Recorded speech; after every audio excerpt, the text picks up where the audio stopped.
Les risques existentiels qui menacent l'espèce humaine sont nombreux. Parmi les scénarios les plus probables, tous ne mèneront pas à son extinction, mais pourraient réduire sa population. D'autres ont moins de chances de se produire, mais ils pourraient anéantir l'humanité tout entière.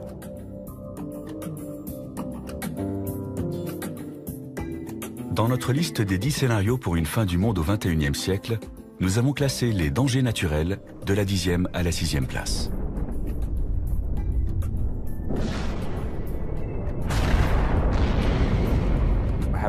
Nous avons survécu aux chutes d'astéroïdes et aux changements climatiques. Il paraît peu probable qu'un de ces dangers nous soit fatal au cours des 100 prochaines années. D'où ma conviction que si l'espèce humaine s'éteint au cours de ce siècle, ce sera le résultat d'une catastrophe anthropique, c'est-à-dire causée par l'homme lui-même.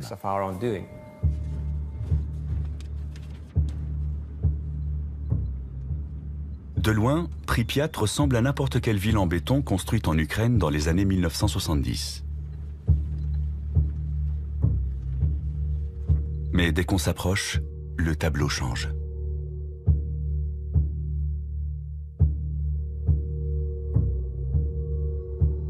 Il n'y a pas si longtemps, des dizaines de milliers de gens vivaient à Pripyat, jusqu'au jour où une catastrophe provoquée par l'homme l'a transformée en ville fantôme. L'attitude des gens est assez irrationnelle. Ils s'angoissent pour des risques très mineurs, comme les produits cancérigènes dans les aliments, un accident d'avion ou de train. Mais ils sont dans le déni total d'événements plus rares, mais plus graves. Or, ceux qui résultent des activités humaines sont ceux qui m'inquiètent le plus. Nous approchons du réacteur numéro 4. Les techniciens qui travaillaient à Tchernobyl n'ont pas voulu causer un tel désastre. Ils effectuaient des tests afin de vérifier ce qui se passerait si les turbines de la centrale nucléaire étaient privées de leur source normale d'alimentation électrique. L'explosion du réacteur, dans la nuit du 26 avril 1986, a libéré des taux de radioactivité énormes, rendant toute la zone inhabitable pour des siècles.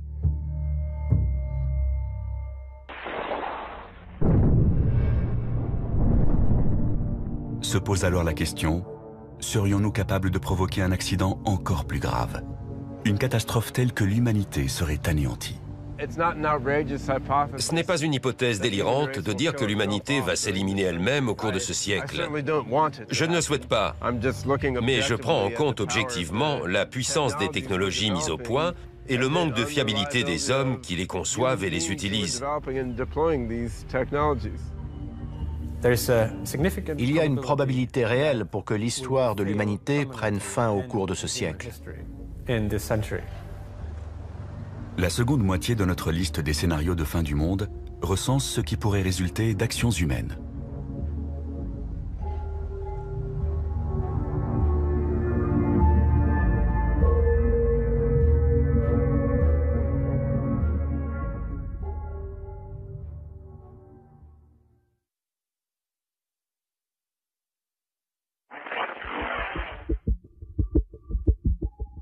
Trois semaines avant que la bombe atomique ne soit larguée sur Hiroshima, le premier essai d'armes nucléaires de toute l'histoire a eu lieu dans le désert au Nouveau-Mexique. Prévu le 16 juillet 1945, le test baptisé Trinity avait soulevé certaines inquiétudes. Dès 1942, le physicien Edward Teller avait émis des doutes sur sa sûreté. D'après lui, en théorie, une bombe atomique pouvait déclencher une réaction en chaîne susceptible d'enflammer l'atmosphère autour de la planète. Que se passerait-il si l'explosion d'une bombe atomique enflammait l'atmosphère? Après tout, il se produit une petite réaction nucléaire dans une bombe de ce type. Qui sait si tous les atomes dans l'atmosphère ne pourraient pas être entraînés dans cette réaction en chaîne? L'hypothèse avait été prise suffisamment au sérieux pour qu'on mène une étude et qu'on charge des scientifiques de calculer ce risque.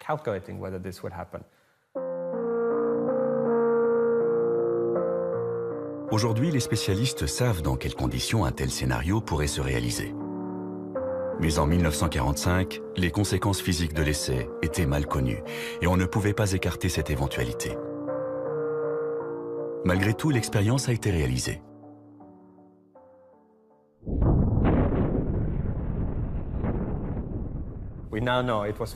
On sait depuis que ça ne pouvait pas se produire. Mais ça donne à réfléchir.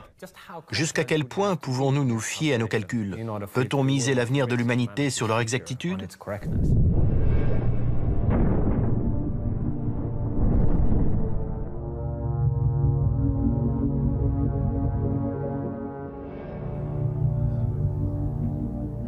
De nos jours, les scientifiques mènent d'autres expériences dans le domaine de la physique. Ainsi, le plus grand accélérateur de particules du monde, qui se trouve au CERN à Genève, permet d'atteindre des niveaux d'énergie sans précédent.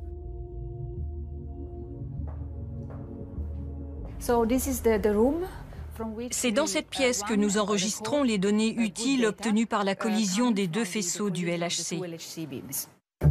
Le LHC est un anneau de 27 km, formé d'aimants supraconducteurs qui accélèrent en sens inverse deux faisceaux de protons à une vitesse proche de celle de la lumière.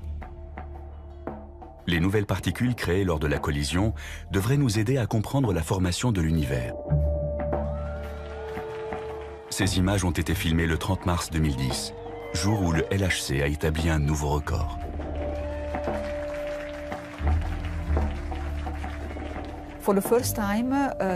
Pour la première fois, les deux faisceaux ont été accélérés à une énergie de 3,5 TeV par faisceau. On a vu sur les détecteurs les jets de particules produits lors de cette collision sans précédent. C'est ce qui a marqué le début d'une ère nouvelle dans la physique des particules et l'exploration d'un territoire encore inconnu. Pourtant, certains pensent que les expérimentations menées à Genève vont provoquer la fin du monde. Le progrès accompli par le grand collisionneur de Hadron a un intérêt immense dans le domaine de la physique des particules et de la physique théorique. Mais on aimerait aussi être sûr que les risques ont été bien évalués avant qu'on continue. Analyste en risque, Rick Wagner a soutenu une plainte déposée par deux personnes privées contre le CERN. Une issue fâcheuse signifierait la perte de notre planète. Un certain nombre de gens estiment donc de leur devoir de citoyen vis-à-vis de la Terre et de l'humanité de faire stopper les choses jusqu'à ce qu'une évaluation soit menée à bien. Un professeur allemand a lui aussi déposé une plainte contre le CERN. Les physiciens devraient faire le maximum pour trouver le point faible de leur théorie. Je suis simplement de ceux qui leur disent « faites attention ». Otto Rössler affirme que les chercheurs du CERN ont pris un risque ce fameux jour de mars 2010. L'énergie de ces collisions a été multipliée par 4 cette année, contre mes recommandations.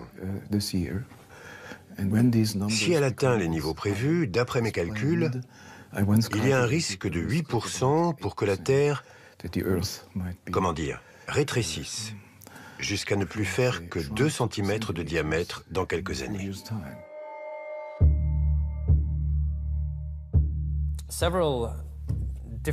On a envisagé plusieurs scénarios possibles, en se demandant si les expériences en physique sur les très hautes énergies, comme celles menées dans le LHC, pouvaient poser un risque existentiel pour l'humanité. Il y a un risque que ça crée un trou noir à l'intérieur de la Terre. Otto Rössler est un spécialiste reconnu de la théorie du chaos. D'après ses calculs, la collision des particules pourrait entraîner la formation de trous noirs microscopiques. Dans le domaine de la théorie des trous noirs, on a encore des choses à apprendre. Je crois que mon groupe de chercheurs a fait une découverte à ce sujet. De minuscules trous noirs pourraient se former lors de collisions à très haute énergie. Jusqu'à présent, l'accélérateur fonctionne à un niveau d'énergie qu'Otto Rössler considère comme acceptable. Mais cela devrait bientôt changer. On progresse à pas de géant. Notre objectif est de multiplier l'intensité des deux faisceaux par 2 ou 3, afin de produire un plus grand nombre de collisions.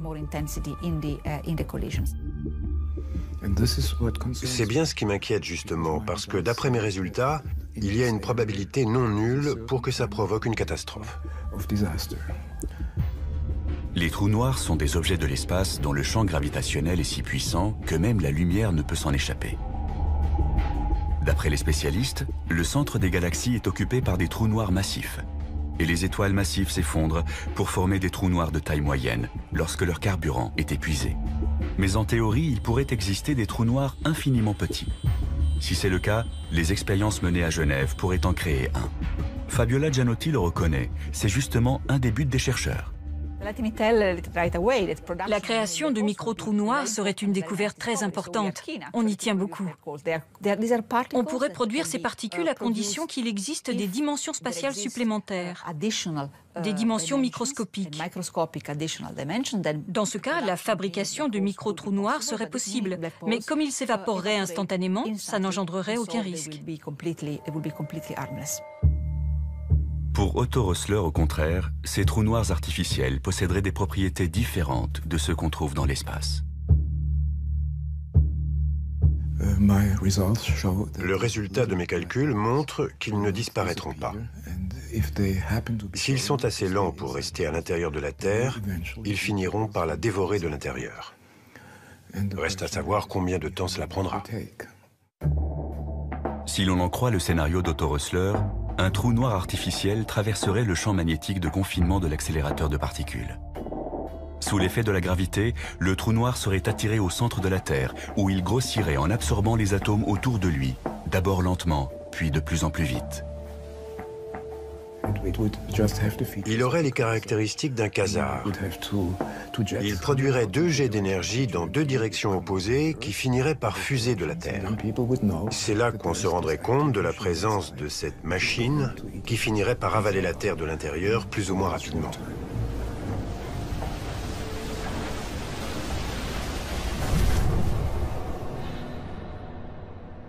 Les chercheurs du CERN reconnaissent que des trous noirs artificiels pourraient avoir un comportement imprévisible. Mais ils ne pensent pas que cela présente le moindre danger. C'est vrai, on ne sait pas ce qui se passera. Mais la nature fait la même chose que nous depuis 4,5 milliards d'années. Alors même si on ignore ce qu'on réussira à produire, ce n'est pas dangereux. Le risque que les expériences menées au CERN finissent par détruire l'humanité est très probablement nul. Pour l'instant, aucun physicien éminent ne partage les inquiétudes d'Otto Rössler au sujet des micro-trous noirs artificiels. Mais on ignore ce que les scientifiques construiront à l'avenir dans l'espoir de dompter les forces de la nature. Si on considère les expériences physiques qu'on n'a pas encore imaginées, le risque est faible, mais nettement plus important que celui présenté par un astéroïde ou une super-éruption. Une crise politique sans précédent pourrait conduire à un nouveau test Trinity, et la perspective de fabriquer des armes puissantes pourrait amener les gouvernements et les chercheurs à négliger les questions de sécurité.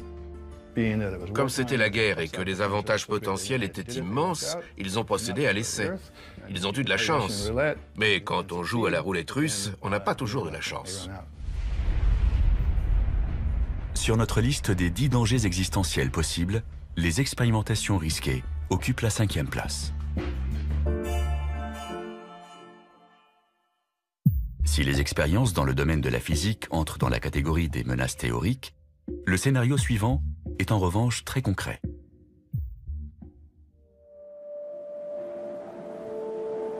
C'est l'été en Antarctique, en ce mois de janvier 1909.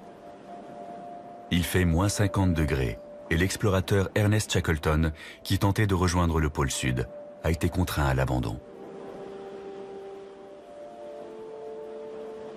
Sur le chemin du retour, il découvre quelque chose qui va transformer à jamais notre perception du continent de glace. Un morceau de bois fossilisé, mais aussi un fragment de grès qui porte l'empreinte d'une plante. Il n'y a qu'une seule explication possible à la présence de ces 2 éléments. Il fut un temps où cet environnement aujourd'hui désertique était couvert d'une forêt vierge.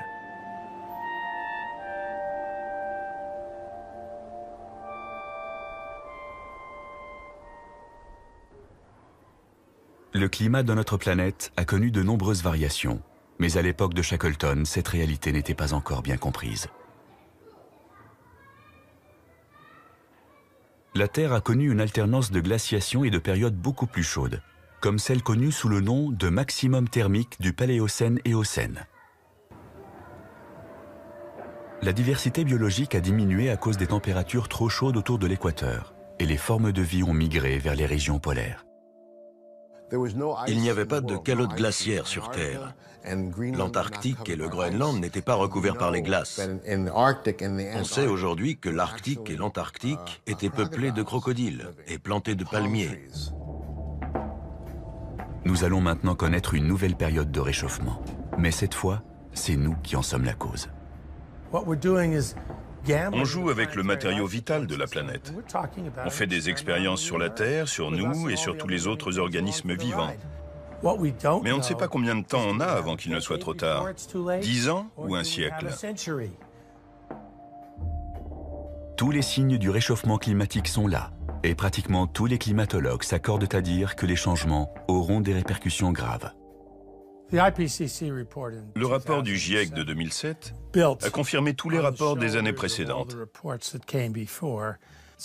On avait tiqué en 1995, on a commencé à s'inquiéter vraiment en 2001, et d'un seul coup, en 2007, on s'est rendu compte que c'était encore pire que ce qu'on pensait.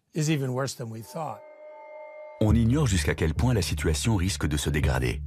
Les scientifiques craignent que nous dépassions une limite au-delà de laquelle les changements seront irréversibles. C'est ce qu'on appelle le point de basculement.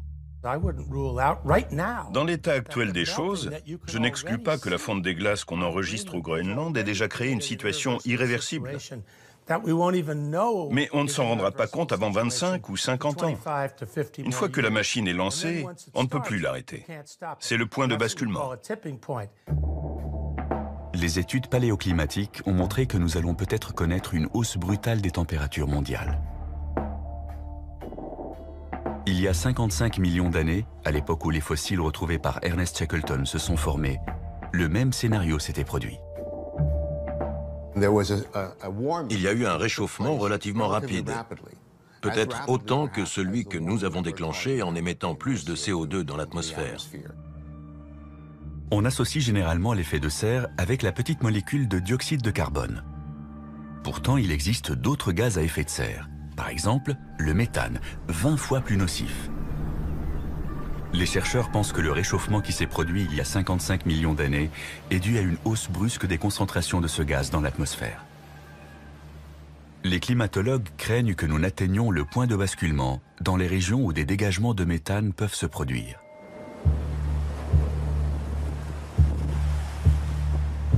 Les plus grandes réserves de méthane naturel se trouvent dans le sous-sol de la toundra sibérienne et le pergélisol sous-marin de la mer de Sibérie orientale.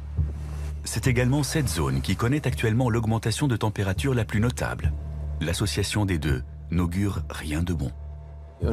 Depuis le début du XXIe siècle, le printemps et l'été ont été plus chauds là-bas de 4 degrés par rapport à la moyenne relevée pour les années 1970 à 1999. C'est énorme dans cette région où le pergélisol est aussi étendu. Le pergélisol sous-marin contient de grandes quantités de méthane, un gaz à effet de serre très puissant. D'après les estimations, il y en a tellement dans cette région côtière immense qu'il suffirait qu'1% seulement soit libéré dans l'atmosphère pour accélérer le processus de réchauffement.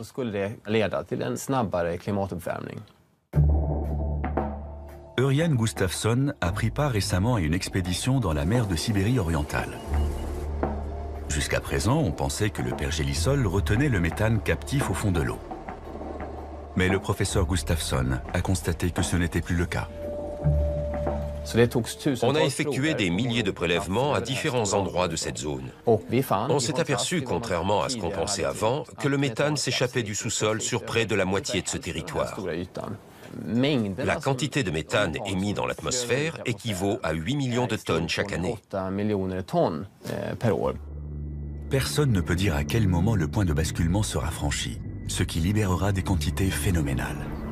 Tout dépend de notre capacité à réduire nos émissions de gaz à effet de serre. Avant la révolution industrielle, il y a 150 ans, le taux de dioxyde de carbone dans l'atmosphère était de 270 parties par million. Aujourd'hui, il est de 390 ppm, soit une augmentation de près de 50%. Les émissions de CO2 n'ont cessé de croître. Si on continue à ce rythme, on atteindra certainement un taux de 800 à 1000 ppm à la fin de ce siècle. Je n'hésite pas à le dire, ce serait une catastrophe. Steven Schneider est un des principaux experts du panel des Nations Unies sur le climat. Il a tenté de savoir comment notre planète réagirait dans un tel cas. Avec un taux de 1000 ppm, le réchauffement serait de plus de 4 degrés, peut-être même 6 ou 8. Il y aurait une déglaciation au Groenland, avec une montée du niveau des mers de 5 à 10 mètres, des ouragans plus fréquents et des super incendies. Jusqu'à 40% des espèces pourraient disparaître. L'Europe serait en proie aux inondations monstres. Ciao Venise. Et tout le monde se dirait qu'est-ce qu'on a fait? Mais ce réchauffement rendrait-il la planète inhabitable, au point de provoquer la disparition de l'espèce humaine? Je fais partie des moins pessimistes. Certains collègues pensent qu'en effet, ce scénario catastrophe entraînerait l'extinction de l'humanité. Selon eux, le réchauffement déclencherait la libération de tout le méthane contenu dans la toundra et sous la mer. Au lieu d'être de 1000 ppm, le taux de ce gaz atteindrait le double. Confrontés à une crise grave, nous serons peut-être forcés de recourir à des mesures extrêmes. L'idée serait de modifier volontairement le climat de la Terre.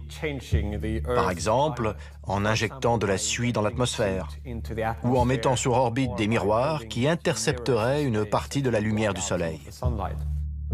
C'est ce que l'on appelle la géo-ingénierie. Cela consiste à mettre en œuvre des techniques qui empêcheraient la planète de se réchauffer. Une sorte de solution de repli au cas où nous serions incapables de réduire nos émissions de CO2. Mais beaucoup de spécialistes redoutent que ça ne fasse qu'empirer les choses. Les projets de la géo-ingénierie ne sont pas sans danger. On sait très bien que quand l'homme commence à bidouiller des systèmes complexes qu'il ne comprend pas très bien, il y a forcément des effets secondaires. Que faire si on ne peut pas déterminer quels seront exactement les effets secondaires engendrés? Il y a un risque pour que le remède soit pire que le mal. C'est une expérience très dangereuse. Il est peu probable que l'homme provoque un jour une catastrophe climatique telle qu'elle rende la planète inhabitable. Mais dans le pire des cas, nous serons peut-être obligés de faire comme la faune et la flore il y a 55 millions d'années. Migrer vers l'Antarctique, libérer des glaces.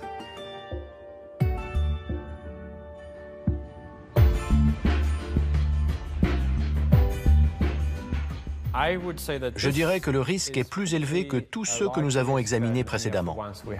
L'impact d'un astéroïde, l'éruption d'un supervolcan, voire les expérimentations risquées. C'est pourquoi la menace d'une catastrophe climatique est classée 4e sur notre liste.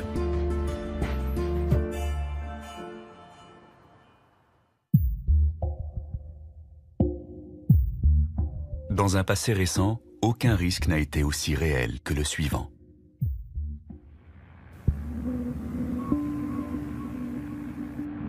Octobre 1961. Un bombardier Tupolev fait route vers l'océan Arctique. Le commandant Andrei Donovtsev a été chargé de procéder à un essai nucléaire qui restera dans les annales. Il doit larguer la Tsar Bomba, la bombe la plus puissante jamais mise au point de l'histoire de l'humanité.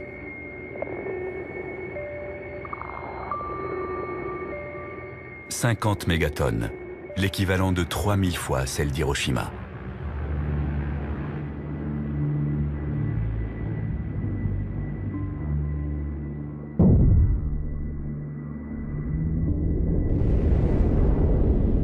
Le champignon atomique s'élève à plus de 60 km de haut. Et l'onde de choc fait 3 fois le tour de la planète avant de ne plus être perceptible.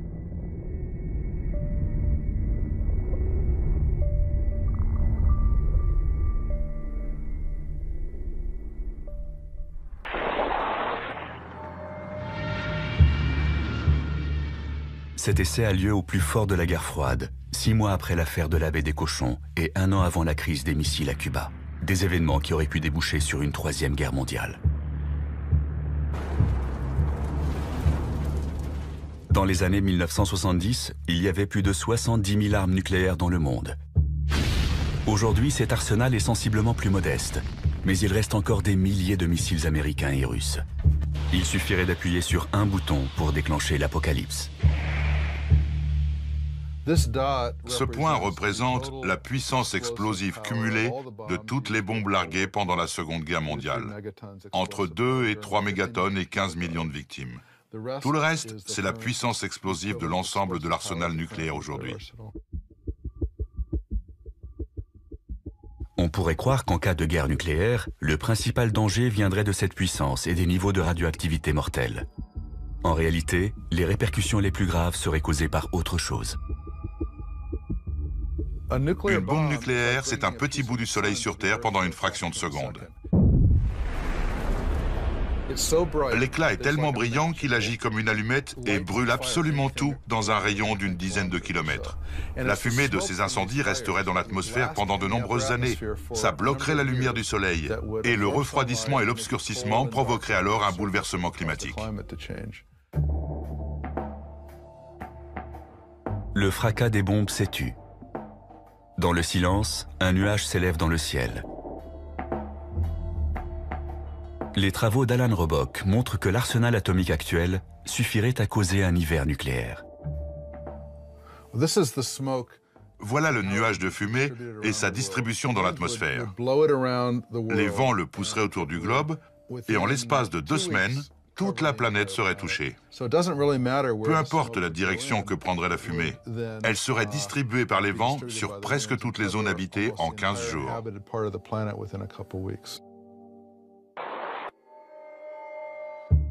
D'après cette simulation, les températures resteraient négatives même pendant les mois d'été. Ça, c'est le premier été après la formation du nuage, le deuxième et le troisième. Pendant tout ce temps, les températures seraient négatives. On aurait un vrai hiver nucléaire. L'agriculture serait stoppée, il ferait froid, sec, et il n'y aurait pas de lumière, et la majeure partie de la population mondiale mourrait de faim. Même après le nouveau traité de désarmement signé récemment par Obama et Medvedev, l'arsenal américain et russe est encore assez important pour déclencher un hiver nucléaire.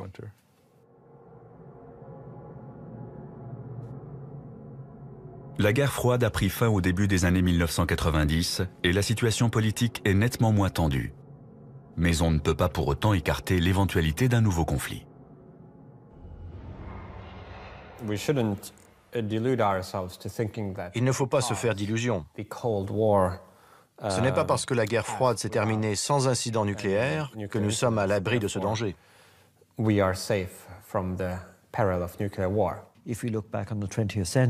Voyez comment la situation géopolitique a changé au XXe siècle. 2 guerres mondiales, l'essor puis la chute de l'Union soviétique. Personne ne peut prédire quelle sera la situation dans la seconde moitié du XXIe siècle. Il est tout à fait possible qu'une crise entre 2 nouvelles superpuissances soit gérée de façon moins heureuse que pendant la guerre froide. Une chose est sûre, les progrès technologiques permettront de concevoir des armes nouvelles et plus puissantes. Quand Alfred Nobel a inventé le TNT, il pensait qu'un explosif aussi puissant mettrait fin à jamais à la guerre parce que personne n'oserait s'en servir. Idem quand Richard Gatling a inventé sa mitrailleuse. C'était une arme tellement meurtrière qu'elle mettrait fin aux guerres pour la même raison. Or, l'expérience a montré que toute nouvelle arme est utilisée. Les armes futures feront peut-être appel à une science de l'invisible. La nanotechnologie consiste à manipuler la matière au niveau atomique et moléculaire. Travailler dans le monde de l'infiniment petit permet d'améliorer la solidité, la durabilité et l'élasticité des choses. Cela permet aussi de lutter plus facilement contre les maladies et les problèmes environnementaux. C'est une technologie extrêmement puissante, dont les applications pourront être aussi bien bénéfiques que néfastes. De fait, la nanotechnologie a un côté obscur. On parle déjà de créer des nano-armes. Dans le domaine militaire, les applications sont innombrables. Exemple des armes qu'on pourrait mettre au point, des engins volants autonomes ou semi-autonomes de la taille d'un moustique, capables de tuer un individu qui ne serait pas protégé. On pourrait imaginer une sorte de boîte qui contiendrait des mini-robots programmés pour repérer les êtres humains et leur injecter un poison. Il vous pique et terminé. Un prototype de ce genre existe déjà. Les machines volantes autonomes sont de plus en plus petites et intelligentes.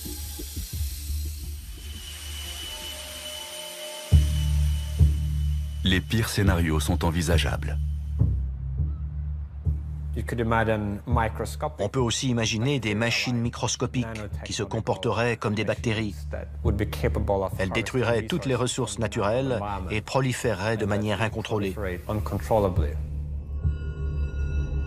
Une armada de machines microscopiques pourrait ravager un territoire ennemi en dévastant tout sur son passage. Pour l'instant, tout cela est purement théorique. Mais jusqu'à quand?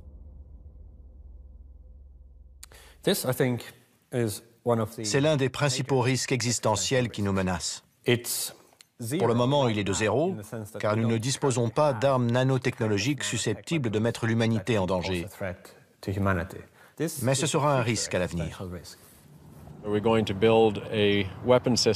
Va-t-on réussir à mettre au point un type d'arme capable de détruire le monde, à l'instar de notre arsenal nucléaire? La réponse est peut-être. On n'a pas encore complètement défini l'ampleur du danger, mais ce n'est pas demain la veille qu'un cinglé ou un terroriste sera en mesure de fabriquer une arme de fin du monde avec des composés moléculaires. La Première Guerre mondiale a été une guerre chimique. Le gaz lacrymogène, le gaz moutarde et le gaz chloré ont été utilisés massivement sur les champs de bataille en Europe. La Seconde Guerre mondiale a été celle de la bombe atomique. Quelles seront les armes de la Troisième Guerre mondiale? La question reste ouverte.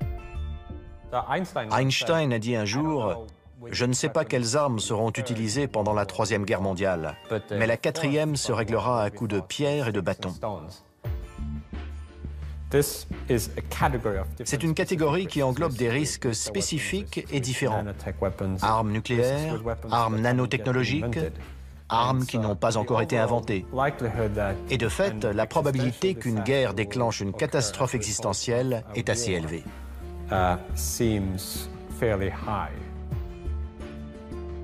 La menace d'une guerre apocalyptique arrive donc en troisième position sur notre liste.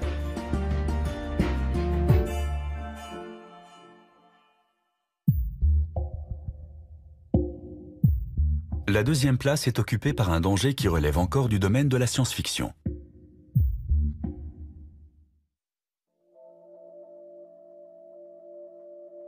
On pensait que c'était impossible jusqu'à ce jour de 1997 où le champion du monde d'échecs a été battu par un ordinateur. La partie qui a été la plus suivie de l'histoire a été la deuxième du match entre Garry Kasparov et Deep Blue, le 4 mai 1997 à New York. C'est celle qui a été la plus serrée.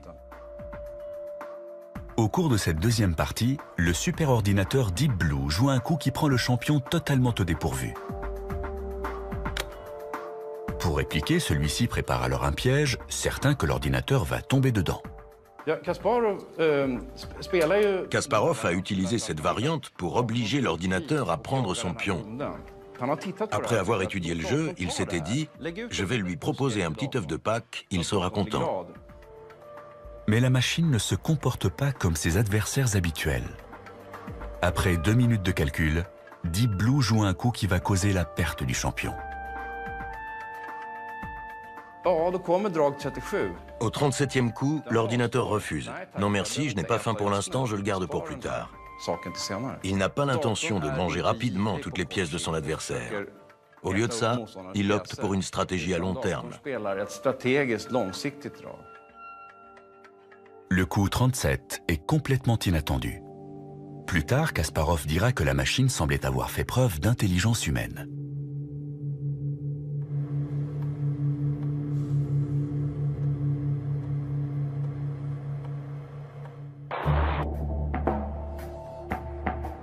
Il n'est pas exagéré d'affirmer que nous sommes entrés dans l'ère de la machine. Il nous serait impossible de revenir à un monde sans ordinateur ni automatisation. Les machines sont essentielles pour la gestion du trafic aérien, l'entretien des centrales nucléaires, le traitement des communications et le contrôle de l'économie mondiale. Sans elles, notre civilisation s'écroulerait. L'avenir n'est pas rassurant pour ceux qui pensent que nous sommes déjà à leur merci.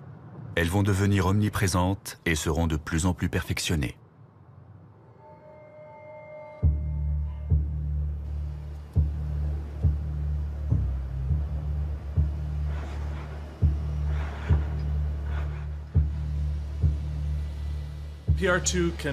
PR2, c'est ouvrir une porte, brancher une prise, prendre une boisson dans le réfrigérateur et plier des serviettes. On peut lui faire plein de choses. Dans la Silicon Valley, Willow Garage met au point les appareils ménagers de demain. Ici, on est sûr que les robots deviendront aussi banals que les lave-vaisselle ou les ordinateurs. C'est ici qu'on assemble tous nos robots. Nous sommes convaincus qu'ils peuvent améliorer la qualité de vie des gens. On les verra bientôt dans les maisons et sur les lieux de travail. Un lave-vaisselle, c'est un robot très spécialisé. Imaginez un robot polyvalent qui lave la vaisselle, mais aussi la range ou la sort du placard. Tout d'un coup, ça devient beaucoup plus intéressant. Mais les machines pourraient-elles devenir perfectionnées et autonomes, au point de représenter une menace pour l'humanité? Pourrait-elle un jour se retourner contre nous, comme on le voit dans les romans et les films de science-fiction?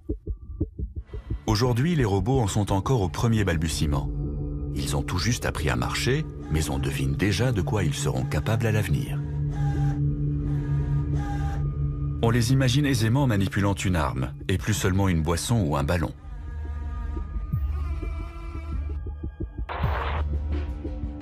Il y a longtemps que l'armée utilise des véhicules aériens non pilotés, mais on voit aussi apparaître des robots terrestres sur les champs de bataille.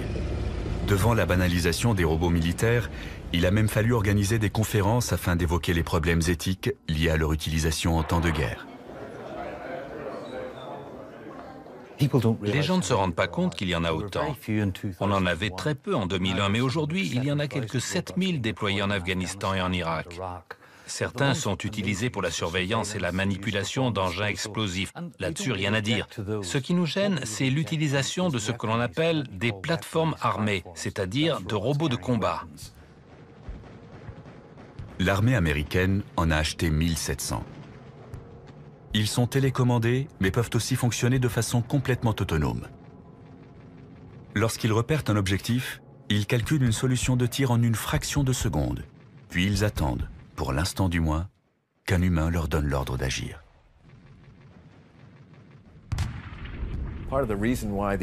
Ces systèmes sont autonomes parce que le rythme de la guerre a changé. Les hommes n'ont plus toujours le temps de se concerter avant d'attaquer un objectif. C'est une question très grave. Quel degré d'autonomie allons-nous accorder à ces systèmes pour prendre la décision de tirer ou pas? Mais pour que la fiction devienne réalité et que les machines se retournent contre nous, il faudra plus que de la force brute. Elles devront devenir intelligentes.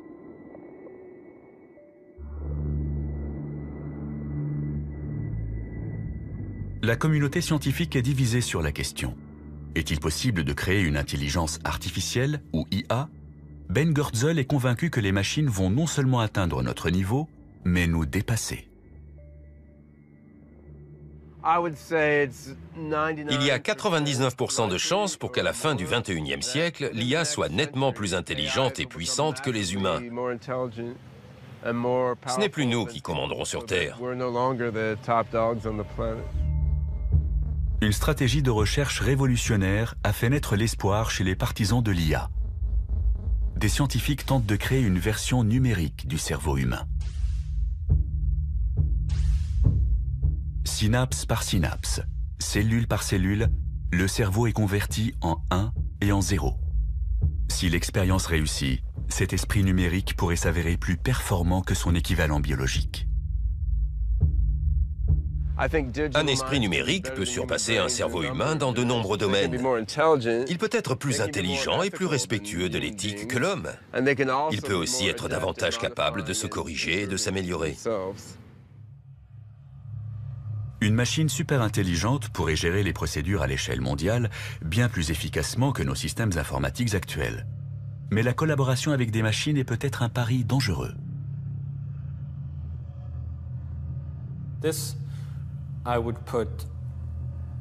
C'est un risque que je classerais tout en haut ou presque de la liste des dangers existentiels.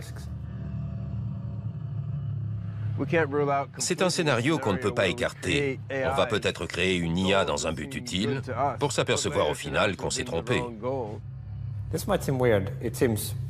Ça peut paraître fou ou relever du domaine de la science-fiction, mais une superintelligence serait capable de concevoir très rapidement des technologies très puissantes afin d'imposer sa volonté.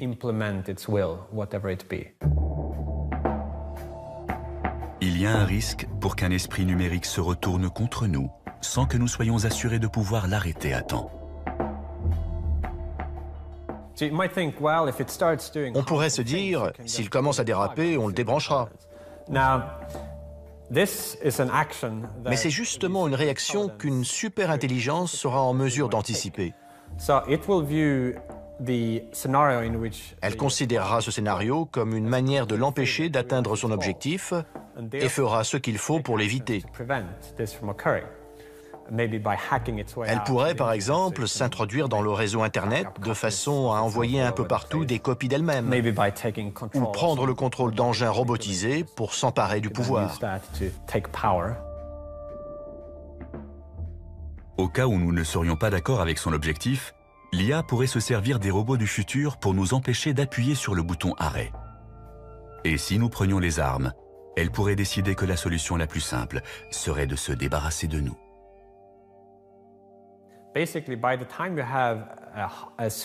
Le jour où on sera confronté à une super-intelligence hostile ou indifférente à notre bien-être, on aura déjà perdu.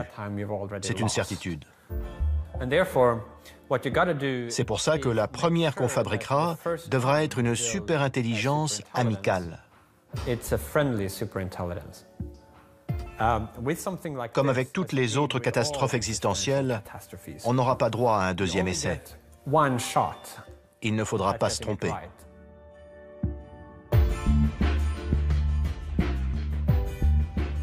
La menace que représentent des machines super intelligentes est en deuxième position sur notre liste de scénarios catastrophes.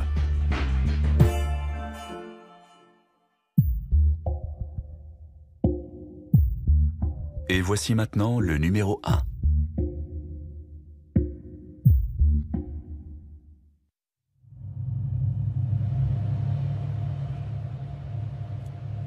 C'est un vendredi comme les autres en ce mois de mars 1979. Mais à la fin de la journée, le personnel du complexe militaire 19 à Sverdlovsk en Union soviétique va provoquer un accident catastrophique. Il y a toujours eu des accidents. Celui de Sverdlovsk en 1979 est le plus connu. Un technicien de maintenance a retiré le filtre d'un conduit d'aération. Il l'a dûment noté dans le registre, mais l'information échappe aux membres de l'équipe suivante. En l'absence de filtre, des spores de la maladie du charbon se dispersent dans le bâtiment. Le chiffre officiel a été de 80 morts. En réalité, on soupçonne que l'accident a fait 300 victimes. Les ouvriers de l'usine de céramique qui se trouve juste en face sont les plus touchés.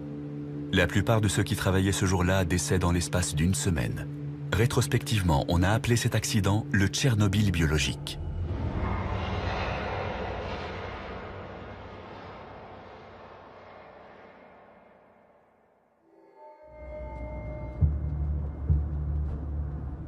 Les superpuissances de la guerre froide ont officiellement mis un terme à leur programme d'armes biologiques. Mais elles sont toujours en mesure de produire des micro-organismes mortels.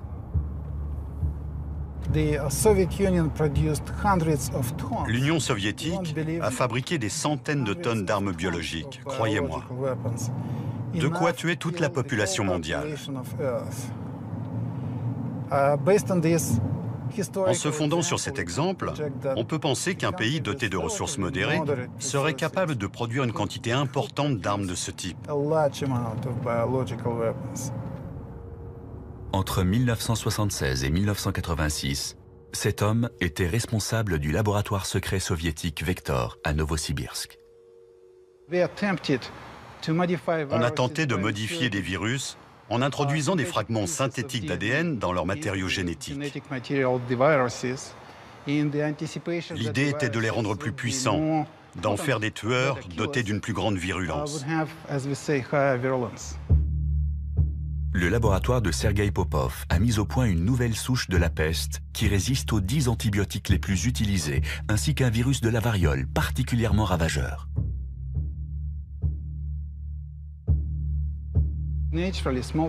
En temps normal, la variole tue environ 30% des gens contaminés. Il a été prouvé de façon expérimentale, dans le cadre d'un de mes projets, qu'il était possible de créer un virus avec un taux de mortalité de 100%. En manipulant le code génétique, il est désormais possible de créer de nouveaux organismes vivants. Ce domaine de la recherche a été baptisé biologie de synthèse ou biologie synthétique. Beaucoup espèrent qu'il aidera l'humanité à faire face à de nombreux problèmes. Ce qui intéresse les chercheurs, c'est d'utiliser la biologie de synthèse pour dépister les tumeurs dans le corps et aussi nettoyer des sites irradiés. Notre imagination sera la seule limite dans ce domaine. Mais ce qui motive les investissements dans ce secteur, c'est l'espoir de pouvoir mettre au point un nouveau carburant pour les voitures et les avions avant que les réserves de pétrole ne soient épuisées. Cette herbe va être modifiée génétiquement afin qu'elle pousse plus vite et plus haut. Ensuite, une superbactérie créée synthétiquement la transformera en un biocarburant. Notre but est de copier des gènes de n'importe quel organisme pour fabriquer un carburant renouvelable. L'immense potentiel de cette technologie suscite cependant de nombreuses inquiétudes. Elle présente un risque grave.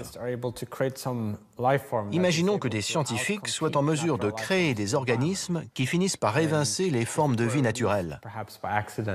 S'ils venaient à s'échapper par accident d'un laboratoire, ils pourraient proliférer de manière incontrôlable. Quelles seraient les conséquences pour les écosystèmes? On n'en sait rien. Les risques sont nombreux. On ne peut pas être sûr à 100% qu'on n'introduira pas involontairement dans la nature un microbe génétiquement modifié. C'est pour ça qu'on travaille à doter ces organismes de circuits automatiques d'autodestruction, de façon à ce que les microbes en question se suicident s'ils sont disséminés dans l'environnement.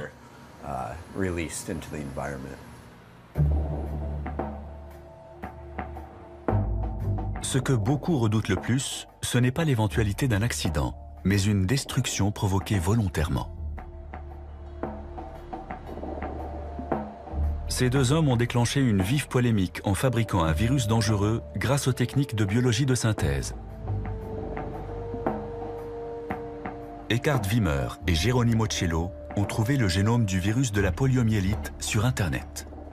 Puis ils ont commandé et reçu par courrier les séquences ADN nécessaires à sa fabrication. Avec du matériel standard de laboratoire, ils sont ensuite parvenus à recréer ce virus mortel. Ça veut dire que si on y arrive avec un petit virus comme celui de la polio, on pourrait aussi le faire un jour avec celui de la variole. L'intention de ces virologistes n'était pas de propager la polio, mais de montrer combien il était facile de fabriquer un virus. Beaucoup de gens ont été atterrés. À l'époque, le grand public s'était ému à l'idée que ça puisse être mal employé et que Ben Laden dispose d'une recette qui lui permette d'anéantir la population des États-Unis. Eckhard Wimmer et ses collègues ont synthétisé le virus de la polio uniquement pour montrer que c'était possible. Cette technologie deviendra bientôt très accessible, alors on s'inquiète à l'idée que certains en fassent un mauvais usage. Les technologies sont de plus en plus puissantes, en particulier les machines qui permettent de synthétiser l'ADN. Bientôt, ces techniques seront accessibles à tous ceux qui voudront se les procurer d'occasion sur eBay pour quelques milliers de dollars. À moins qu'on se décide à faire quelque chose, dans 10, 15 ou 20 ans, n'importe qui pourra fabriquer sa propre version du virus de la variole ou du virus Ebola. Sergei Popov est convaincu que nous serons confrontés à des formes de vie artificielle encore plus menaçantes.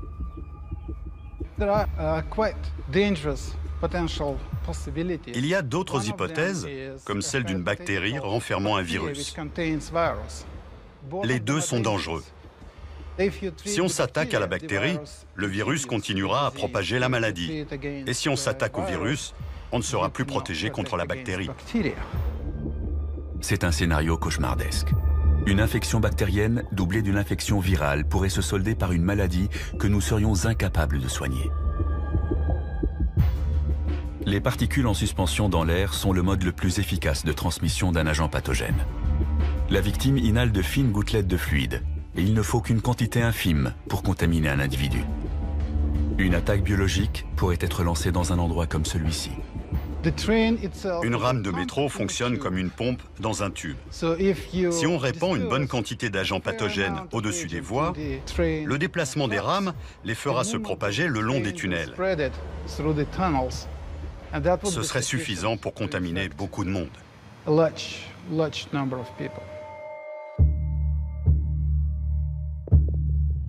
Des fanatiques religieux pourraient organiser des attentats biologiques un peu partout dans le monde. Des populations entières pourraient devenir stériles après avoir été exposées à des virus synthétiques attaquant les cellules reproductrices. Une superbactérie pourrait détruire toutes les plantes et anéantir la production de nourriture.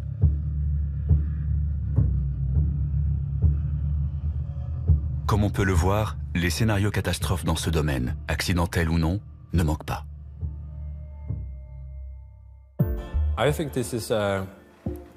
C'est le principal risque existentiel.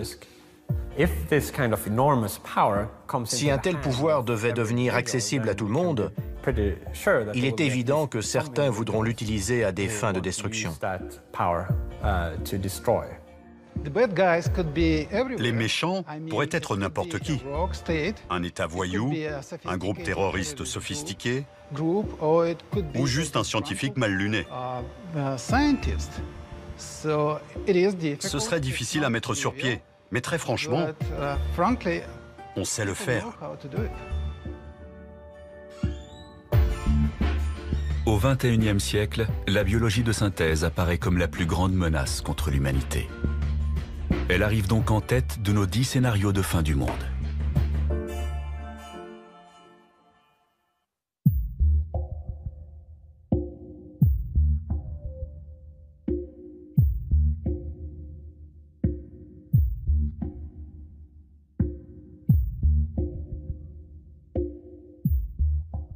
Notre liste est enfin complète. Pourtant, il faut encore évoquer un dernier danger, peut-être plus grave que les 10 autres combinés. Car notre jeu comporte une 11e carte. Cette carte rentre dans la catégorie des risques existentiels majeurs.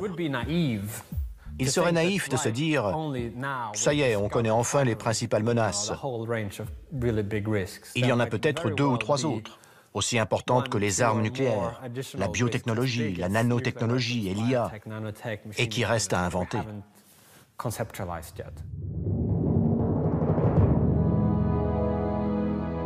Le sort de Pripyat nous donne un aperçu de ce que serait l'avenir dans un monde où les hommes auraient disparu.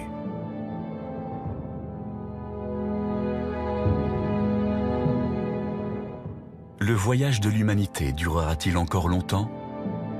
Tout dépend de notre capacité à survivre à ce siècle. Si nous y parvenons, le risque de voir l'homme s'éteindre à cause d'une catastrophe existentielle pourrait diminuer. À partir de là, l'espèce humaine pourrait espérer une certaine longévité et son avenir pourrait éclipser son passé.